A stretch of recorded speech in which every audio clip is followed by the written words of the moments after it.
Actualité en Afrique. Retour sur ce plateau pour la seconde partie de 100% Bénin de ce vendredi, le tout dernier pour le compte de cette semaine. L'acte 2 de la revue des titres à la une des journaux parus à Cotonou ce matin. Ce sera avec Kodjovi Ametonou que nous retrouvons juste après ceci. Kodjovi, deuxième passage des canards parus ce matin à Cotonou. On le fait avec vous. Merci Emmanuel Crépi, et c'est vraiment la toute dernière partie pour notre intervention dans cette émission. Nous démarrons donc avec Actu Express. Face aux diverses interprétations suite aux tendances provisoires données par la Sénat, l'appel à la sérénité des avocats de Sébastien Germain Adjavon. Les chiffres donnent gagnant ainsi Sébastien Germain Adjavon pour le second tour. Rachidi Badamassi à cet effet se félicite du travail abattu et se déclare confiant en la suite des événements. Le quotidien Bonne Nouvelle, en réponse aux passions déchaînées par les résultats provisoires de la Sénat, le camp Sébastien Adjavon clarifie et apaise. Et puis annonce de la formation d'un nouveau gouvernement par le président Yahi en fin de mandat. Le projet de remaniement retiré au Parlement tard la nuit. Voici les 5 départs et 6 entrées annoncées. Le quotidien La Nouvelle Tribune, tumulte de fin de mandat de Yahi, mystère et confusion autour d'un remaniement ministériel. Le quotidien La Source, déçu de leur militantisme politique aux côtés du régime en place, de jeunes meneurs de la mouvance lâche Yahi et Zissou dans le septentrion. La Tribune de la capitale, suite au percées inattendu des candidats Adjavon et Talon à Porto Novo, réunion secrète de crise des dirigeants du PRD mercredi dernier. Le quotidien L'Affiche du jour, signification des grandes tendances du scrutin du 6 mars 2016. Les populations désapprouvent la gestion de Yahi. Sortie médiatique des proches de Sébastien Adjavon, le candidat n'a pas encore opté pour un ralliement au second tour. Le confrère de la matinée, confusion autour des grandes tendances de la présidentielle de mars 2016, les avocats du candidat Sébastien Germain Adjavon clarifient et rassurent dans l'agitation post-électorale avant les résultats provisoires de la Cour, le calme olympien de ASG, l'incontournable et puis second tour de l'élection présidentielle au Bénin, nécessité d'une opération de sauvetage par le peuple. Quotidien Le Coopérant. Conférence de presse sur le soutien de Parfait de Banamé à Patrice Talon. Le camp Talon sort et se moque des Béninois. Après 5 ans de guéguerre Yahi Talon, les Béninois voudront-ils 5 autres années de guéguerre Talon Yahi? C'est une interrogation. Le soleil levant, vague d'agitation après les publications des grandes tendances par la Sénat. Maître Isiaka Mustafa rétablit la vérité. Et puis intoxication, désinformation et manipulation des populations. Zissou n'a jamais dit qu'il va supprimer le paillon et les Ébidjans. Le télégramme développement et prospérité du Bénin. Lionel Zissou, le candidat de la vraie rupture après l'avis consultatif du bureau de l'Assemblée nationale.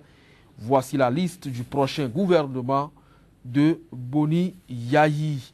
Et puis le quotidien Le Grand Matin, deuxième tour de la présidentielle, qui lance la mobilisation pour la rupture. Fin du dernier mandat du président Boni Yahi, un remaniement ministériel confus et à polémique. Et puis proclamation des résultats du premier tour de la présidentielle, la Cour constitutionnelle maintient le suspense. Le quotidien Les Nouvelles du jour. Après avoir donné les grandes tendances sans prendre en compte les Béninois de l'extérieur, la Sénat met-elle en difficulté la Cour constitutionnelle? L'expression campagne d'intoxication contre Patrice Talon.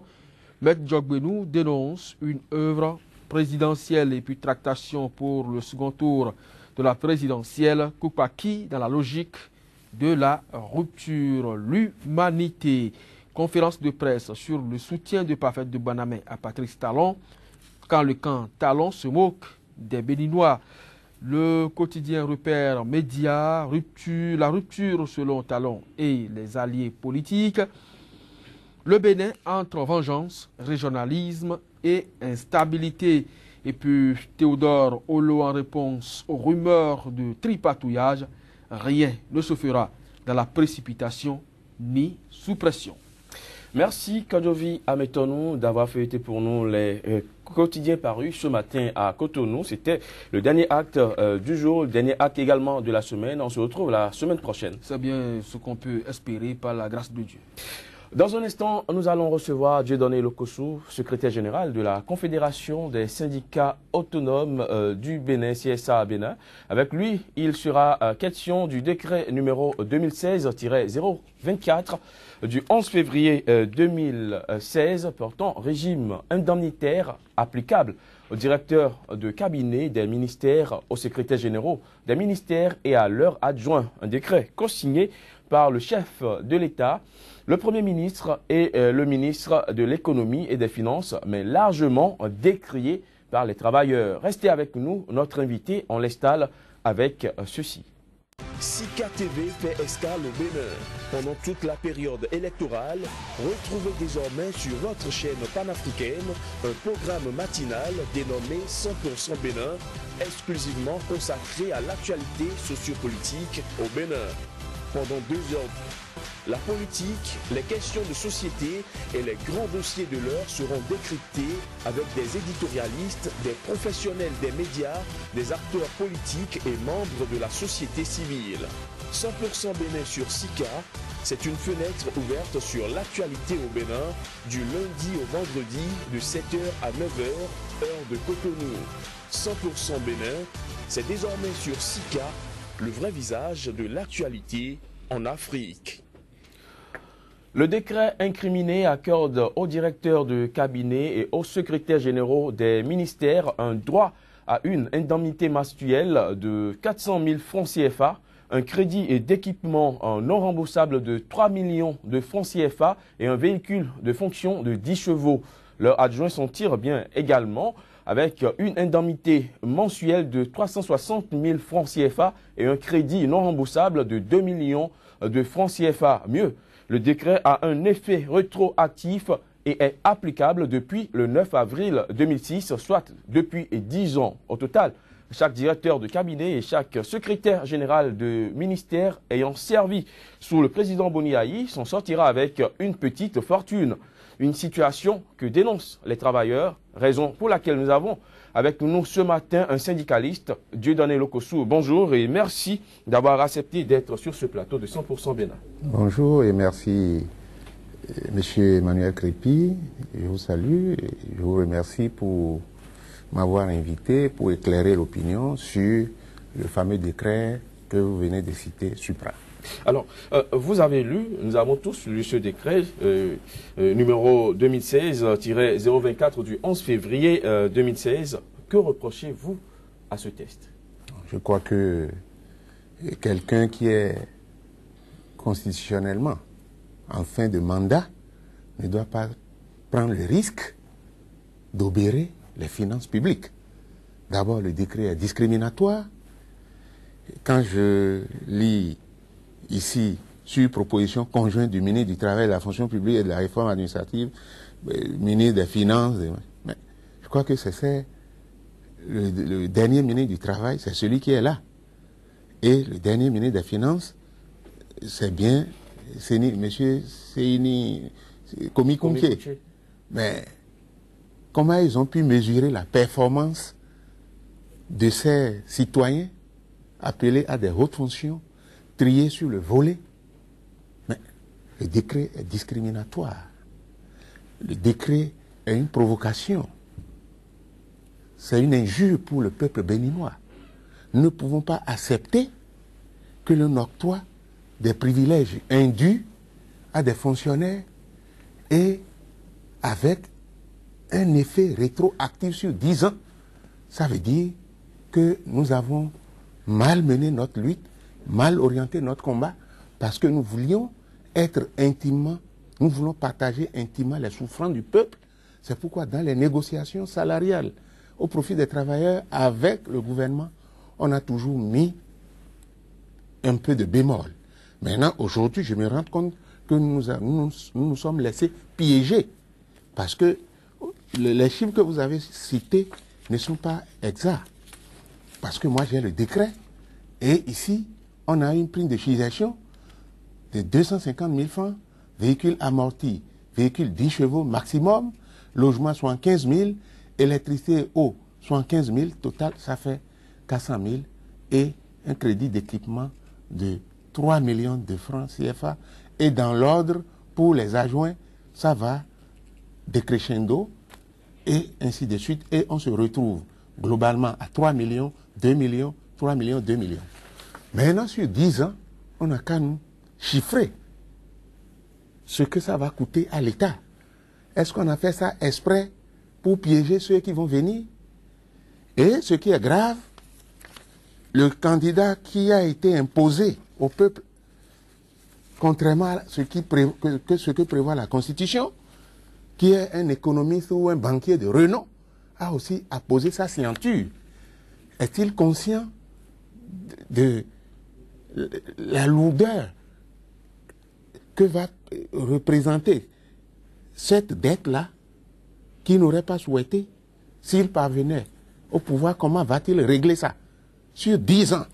Donc ça veut dire que nous aussi, nous allons porter nos revendications de façon rétroactive et ils vont payer.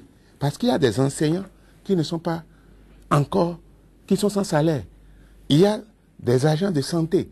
Il y a les personnels de tous les ministères, des contractuels. Et on va donner du beurre à des partisans politiques qui ont soutenu la campagne. Ça ne pourra pas se passer dans ce pays. Et vous savez que toutes les révolutions commencent par la bout du travail. Et nous nous organisons pour.